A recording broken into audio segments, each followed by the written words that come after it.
Hi everyone, today we're going to be looking at whether we want a bigger van or not, and it's based on our experience of having that Mercedes Sprinter when we were in Australia. Ow! And I hope you enjoy the video. It was shot before the show. There's a bit of a continuity issue because obviously we've been to the show since.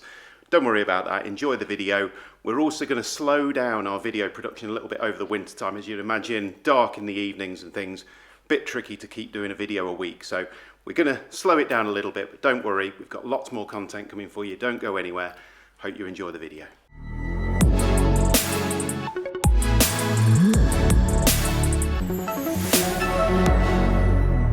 So after living with this Maui Ultima Plus Mercedes Sprinter big van for nearly 8 nights? 9 nights, I think. 9 nights.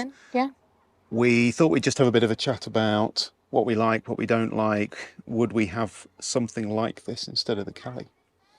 So it's a constant conversation which we tend to have at home. I don't know whether it's just boredom or what, but probably more born out of the fact that we've never had one. Yes. So you kind of wonder if you're missing out on something. Would it be so much better? You know, you do see people who go from having a Cali into a Westfalia Sven Hedin or a California Grand, or you know, other bigger motorhomes or bigger vans.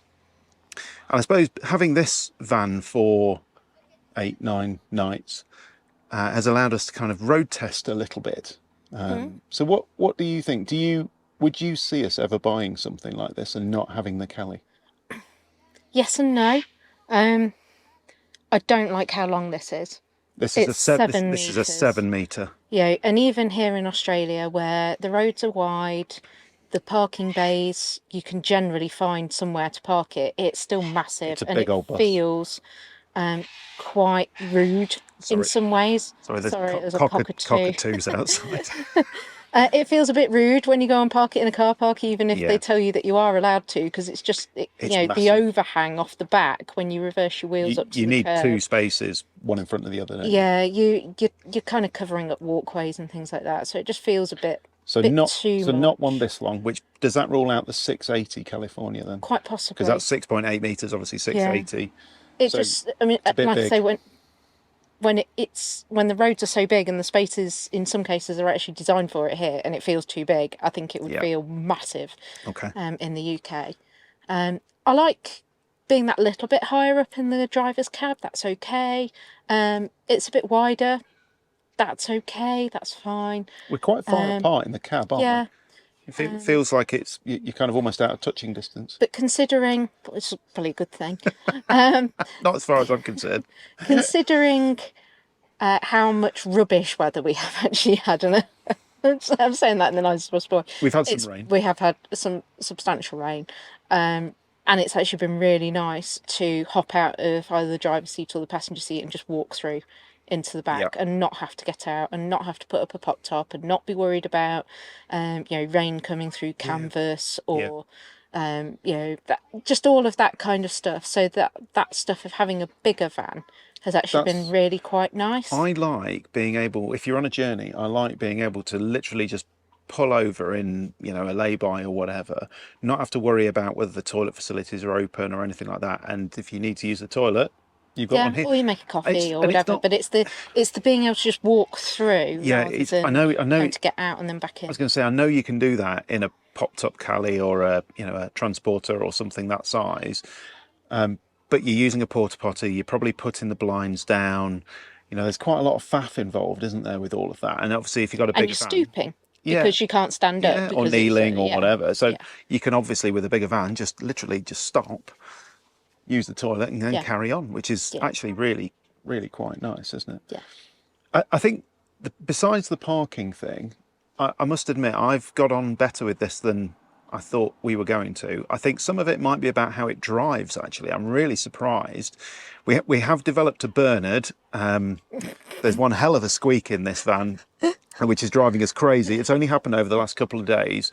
But when we first picked it up, it was really nice and quiet. This Mercedes engine and gearbox is super smooth. The steering's nice and light. Doesn't feel like you're driving a big van at all. No, and the mirrors The actually, the mirrors are door mirrors are fantastic. fantastic in it. You've got the big glass, and then you've got Yeah. another one that's the low down one. So I've really enjoyed driving the van, and in some ways, because it's more, this is so much more orientated to camping, because you're basically driving around a small caravan, basically. I've worried less about all of the nice things that you would want in a nice car. So things like a leather steering wheel and all the fancy gizmos for driving and the lane assist and all of the, the fancy tech and everything. It's kind of bothered me less.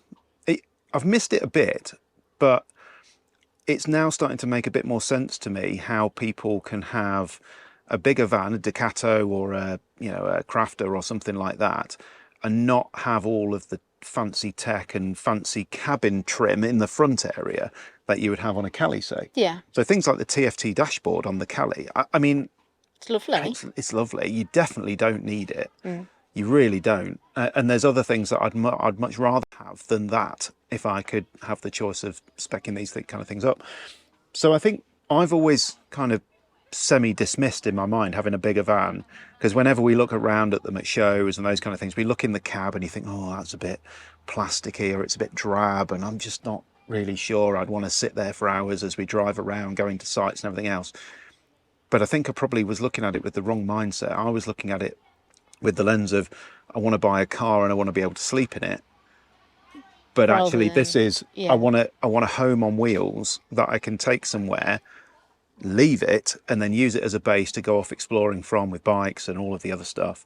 And we're starting to use the Cali a bit more like that now anyway, which is probably why in the Cali we occasionally feel a bit cramped for space. So, and to be honest, I've slept better in this than I think I've ever slept in our Cali as well. I think, probably I just think a that's space probably thing. true. But I think that's also the fact that in the Cali you're up on a roof for the most part, in canvas, and he's worrying about the pillow flying over the edge and those kind of stuff.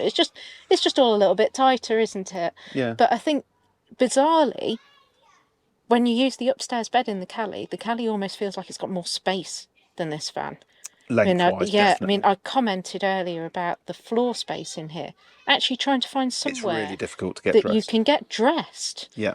Once you've got that bed up down the back, and that there's that little kind of corridor past the kitchen, and that's your lot basically. Yeah, so it's difficult. Short of lying down on the bed trying to get yourself dressed. I mean, I can't imagine 3 people in here trying to get ready in the morning. No. That's really quite tricky. So, yeah, I'm not entirely sure that the layout necessarily works. Yeah, I think we need to think carefully about what kind of layout and. It's not the end of the world. I mean, you're back into compromises, aren't you? Yeah. To have a bed that's going to be that big, then it's going to take up quite a lot of floor space and take up a bigger van. It's fixed, isn't it? So, and that's why I think the 600 Grand California is interesting, because you sleep side to side rather than lengthways. Because they put little bulges on the windows on the outside to give you that extra room inside. I think there's a few that do that. The Sven Hedden's the same, because it's got a little pop out. Yeah. Like electric thing on the side, which allows that, which means you can have a slightly shorter van but still have a decent sized bed at the back. So we're really looking forward to having a look at the show actually in October at the different things that are there. We know Volkswagen aren't there, but we are looking forward to having a look at the Westfalia stand, aren't we? See the Sven Hedden that they're going to have there. Hopefully. There's something quite comforting about being in a bigger van when the weather is horrific. Oh yeah. I mean, we have had some pretty horrific weather. Yeah, that you can just actually sleep through it. The rain's been thrashing down, and we'd not thought anything. You're not like, is there any water going to come through, or is the duvet touching the canvas or anything like that? Yeah, but it's been fine. Yeah, it's got those compromises in that it's a bigger van. Yeah. But in terms of manoeuvring it, the mirrors are great. It's dead easy to actually manoeuvre it. It's just obviously the space that you need to manoeuvre a van of this size. Just what it is. It's all compromises, and it's 3 meters high. So you really are limited for car parks and things like that. We did have to do a little loop around a Coles supermarket that I found on Google not long after we picked up the van, because we wanted to go and get some groceries and bits. And we went in there thinking there was going to be some open air parking, and we kind of went in, and every left, right, Yeah. whichever bit we got No, to. There it was one was of those little metal hoops that said Yeah. 2 meters. Yeah, no. So we ended up doing it Straight back out and again. out. But I think probably the most offensive thing about this van actually is its reversing beacon. Yeah, this has got one of those really awful. Oh my God, it's deafening. If I get chucked out of the van to go and help him to reverse back, because there's no reversing camera, no reversing beepers Yeah, or anything in this, you need a spotter down the back to tell you exactly where you are. And you literally are standing there with your fingers in your ears. And, you know, when you turn up at a nice campsite at 6 o'clock at night and everybody's sitting outside eating their meal. Hello, we've arrived. Bap, bap, bap. Tourist. God forbid, should you, reverse onto the pitch and then you're like, oh, not got it quite in the right place. Let's go forwards and let's go back again. So, as you would imagine, I've been reversing exceedingly slowly when I've been doing it, just to be ultra careful. It's just lovely. Whilst I'm going deaf out the back of the van. I think, in all seriousness, what it's shown us is with a van this kind of size, there is no way that we would ever order a van like this or buy a van like this if it didn't have at least a reversing camera and ideally parking sensors front and back, because it's massive. Everything, it's massive. And that's not about ability of being able to drive it, because actually it felt fine. It's more about making sure you don't hit anything behind you. Yeah, because basically your rear view mirror, so your centre mirror, is useless because of the amount of kitchen and bathroom and you've got paraphernalia. barn doors as well, so you've got barn doors. in the middle. It's pointless. They may as well have blanked it off, to be entirely honest. Yeah, and we'd want proper fitted blinds. We're not having none of this. Oh my God, blooming curtain swinging things around all over the place Nightmare. And ripping them off when he decides to sit on it by mistake. So I think it's a maybe, isn't it? Not one of these. No, not one of these. I'd have a Sprinter. I'd really like driving this. There's nothing wrong with this at all.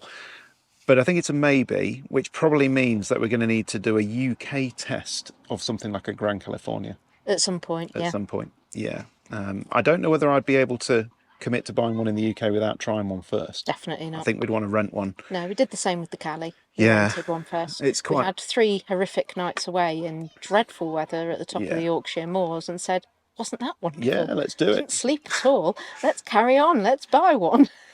So, yeah, I think it's a maybe. Certainly not put us off, has it? No. But one a bit smaller. Yeah, I mean, there's no way we could even park this at home, to be entirely. It'd be a bit of a pain, wouldn't it? I think we might just about be able to get it onto the driveway, but I think our neighbours would have disowned us from the parking sensors. They'd find it quite offensive, I think, Massive white moho kind of camper van outside the house. So let us know in the comments below if you have made that transition from having a small van, so Transporter, Cali, Marco Polo, Nugget, any of the conversions.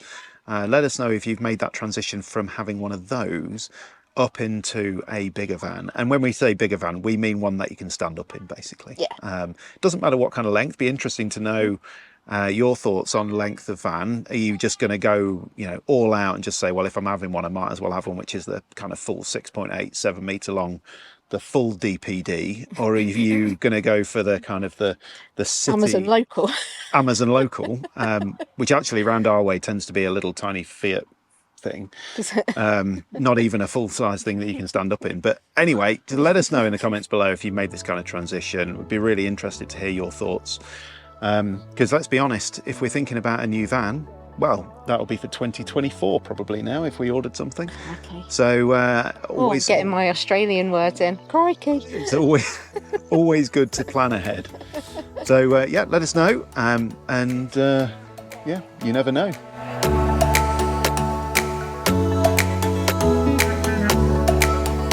It's a feeling.